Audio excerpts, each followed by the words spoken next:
really organic process rather than having this really strong structure. We just move into the conversation and see what fits and what feels natural. So we're not necessarily telling a narrative story in the tradition of Swan Lake or Sleeping Beauty, but all that technique underlies it, and it becomes a more emotional journey, a more psychological journey rather than a direct narrative. By doing that, what it creates is an opportunity for the audience member to kind of fill in those blanks. Something that I noticed in watching the rehearsal was that you keep the entire company here while you're creating the piece, as opposed to calling maybe just those 3 or 4 dancers that you have working.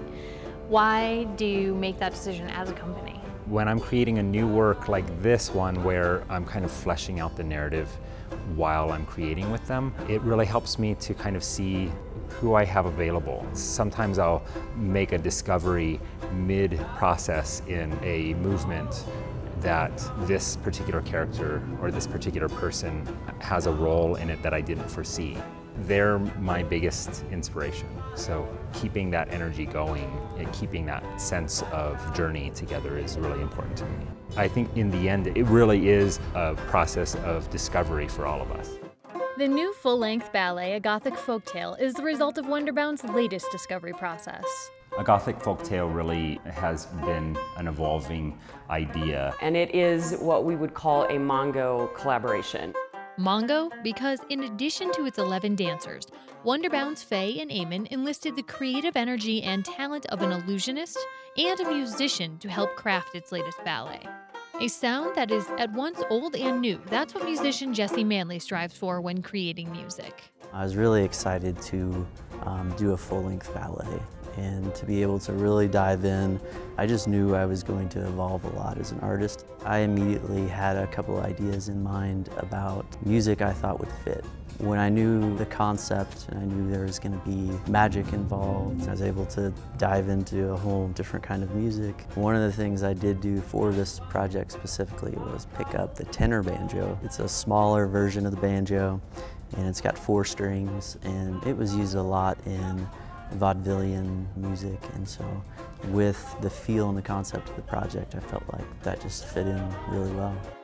That vaudevillian style is infused in the work of illusionist Professor PHELYX. When Garrett and I first discussed the show, he gave me such a fantastic question, which was, if there's anything you've always wanted to do on stage, what is it so we can make it happen?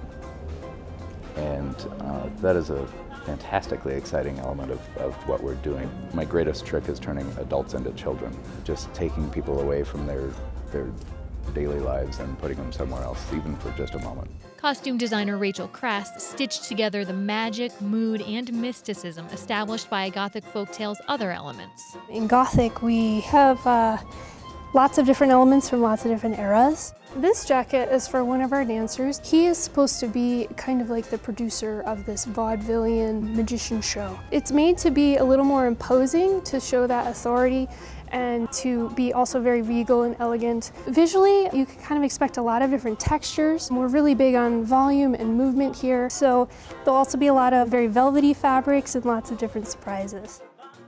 Traditionally, dance companies present works once every few months. Wonderbound challenged itself to explore how it could not only reach audiences more frequently, but also engage with the community. With that goal in mind, Wonderbound, formerly Ballet Nouveau Colorado, relocated to an unconventional dance space in Denver. I think the fact that it used to be a car garage and now there's dancers in it, you see this amazing sense of awe as people walk by, expecting to just see a bunch of cars parked there, right?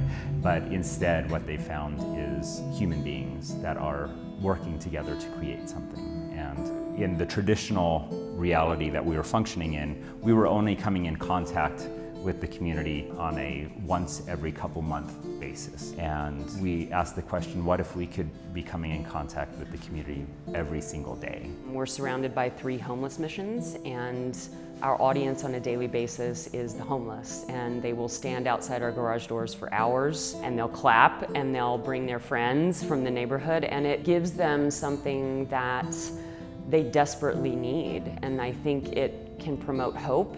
moving downtown, moving into this garage space where we can open the doors and let people see the work that we're doing might create inspiration for them, add a little beauty to their lives where maybe they need a little beauty, but also engage in a deeper, a more subtle conversation about how we're all connected in a community.